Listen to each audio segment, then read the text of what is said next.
इकडे पंतप्रधान नरेंद्र मोदी यांच्याकडून नव्या मंत्रिमंडळाला काही कानमंत्र सुद्धा देण्यात आलेला आहे। पहिल्या 100 दिवसांचा रोडमॅप पंतप्रधान नरेंद्र मोदी यांनी तयार ठेवलेला आहे। मोदींच्या नव्याने शपथ घेणाऱ्या मंत्र्यांकडून त्यांनी या कल्पना सुद्धा जाणून घेतलेल्या आहेत। सरकारच्या प्राथमिकता, नोकरशाहीमधील अनुभव या संदर्भामध्ये मोदींसोबत चर्चा सुद्धा झालेली आहे। सोमेश कोलगे या संदर्भातले अपडेट देतील। सोमेश, या सर्व शपथ घेणाऱ्या मंत्र्यांकडून पंतप्रधान नरेंद्र मोदी यांनी काही कल्पना जाणून घेतल्या, त्यांना काही सूचना केलेल्या आहेत, कानमंत्र दिलेला आहे।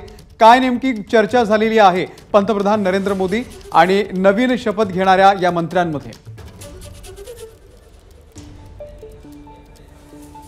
हे सगळे मंत्री आज मोदींच्या निवासस्थानी गेले होते चहापानासाठी आणि त्यावेळी पंतप्रधान मोदींनी सगळ्यांशी संवाद साधलाय आणि संवाद साधत असताना पंतप्रधान मोदींनी 100 दिवसाचा रोडमॅप तयार करून तो रोडमॅप त्यांच्या सगळ्यांसमोर ठेवलेला आहे आणि म्हणालेत की हा रोडमॅप तुमच्या विभागामध्ये इम्प्लिमेंट करायचा आहे। यासह जे विविध नोकरशाहीतील अनुभव आहेत त्याविषयी मोदींनी सगळ्या खासदारांना माहिती दिली आहे, जे मंत्री होणार आहेत त्यांना। आणि अशा सगळ्या दृष्टीने मोदींनी एक प्रकारे सगळ्यांसोबत गप्पा मारलेल्या आहेत, एक कानमंत्र दिलेला आहे। ही सगळी टीम मोदी असणार आहे, जी आता पुढील काही वर्ष मंत्रिमंडळ म्हणून संपूर्ण देशाचा कारभार चालवतील। त्यामुळे या सगळ्यांसोबत मोदींनी 1-to-1 बातचीतही केली आणि एकत्रितपणे संवादही साधलेला आहे अशी माहिती आपल्याला मिळते। 100 दिवसाचा कृती आराखडा देखील या मंत्रिमंडळाकडून राबवला जाणार आहे।